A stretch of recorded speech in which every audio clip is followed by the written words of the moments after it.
Since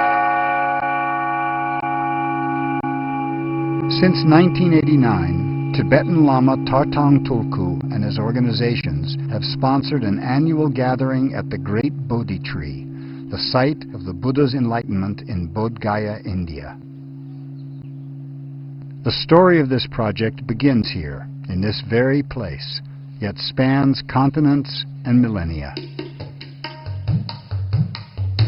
More than 2,500 years ago, a young prince from India left his home to search for a way that could lead to an end to suffering. He studied with many of the great teachers of the time.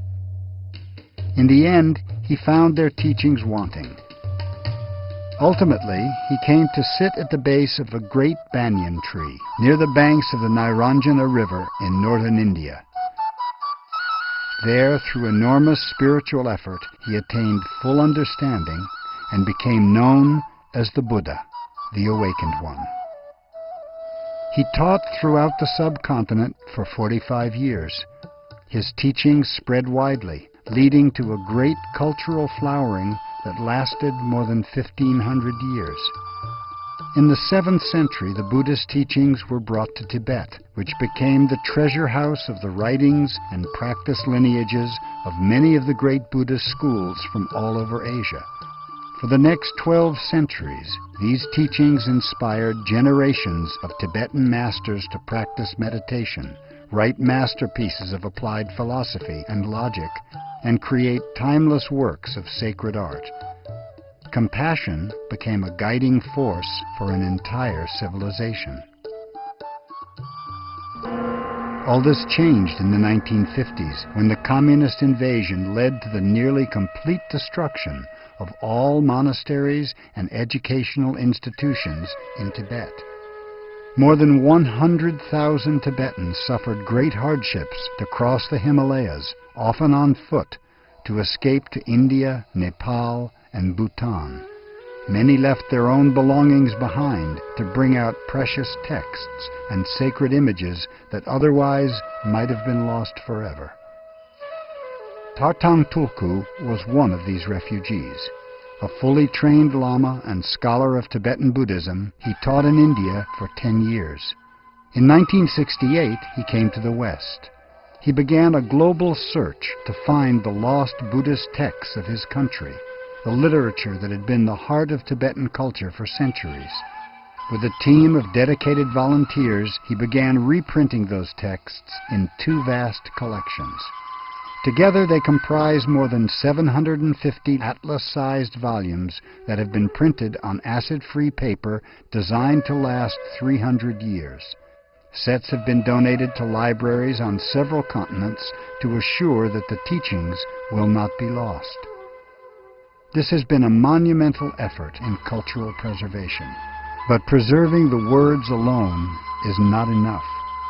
These teachings have been passed from teacher to student in unbroken succession for more than 1,200 years. Without being put into practice under the guidance of living masters, the words may become echoes or relics, perhaps retaining their beauty, but lacking the power or realization of their original intent.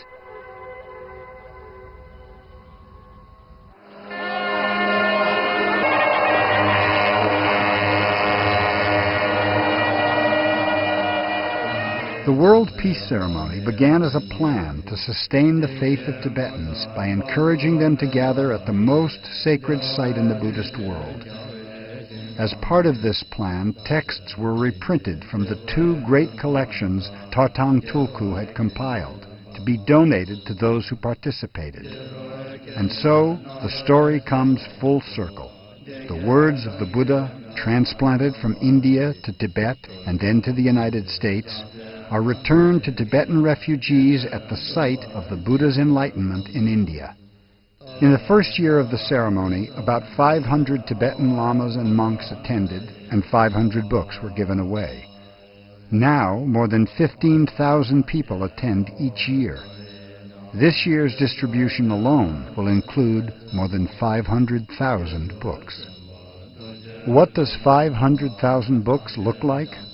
It looks like a caravan of 25 40-foot semi-trailers rumbling through the narrow byways of villages in East India to find their way to Bodh Gaya, in the poorest state on the subcontinent, there to be distributed for free to students, teachers, and pilgrims hungry for the resources to keep their traditions alive. It looks like an entire football field covered 8 feet deep in boxes. It looks like gratitude on the faces of monks, nuns, and lay people finding a way to practice the teachings that are their birthright. They come by train, bus, ox cart, or on foot to participate in this ceremony, in this sacred place, in the presence of their greatest living masters, to pray for peace and compassion in the world. Then they return home. Some will travel for weeks or even months, carrying the texts that will continue to be a source of inspiration and knowledge to their school, their family, and their village for years to come. By January, more than 2 million texts will have been given out over 17 years. This is the single largest gift of books in human history. Through these efforts, whole libraries are being replenished throughout South Asia. The project is non-sectarian. Texts are provided free to all schools and lineages of Tibetan Buddhism. And the books themselves are having an empowering effect. Where once they were objects of veneration, to be placed on an altar, now they are being widely used throughout the Tibetan community in exile, encouraging literacy at all social levels. Since the inception of this project, thousands of texts have been distributed to nuns and laywomen who for the first time in history have access to the literary sources that will enable them to become scholars of the great Tibetan traditions in their own right. Nearly 6,000 monasteries were destroyed in Tibet. The goal of this project is to provide texts for 6,000 libraries throughout the Himalayan region, that access to these teachings may not vanish, but remain for the benefit of all beings in all places. The time is short. The last generation of fully trained Tibetan masters is passing.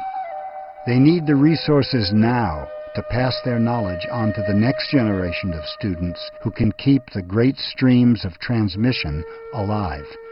And it all happens because of a wish, because of the incredible efforts of a small group of volunteers, and because of the generous donations of thousands of people like you.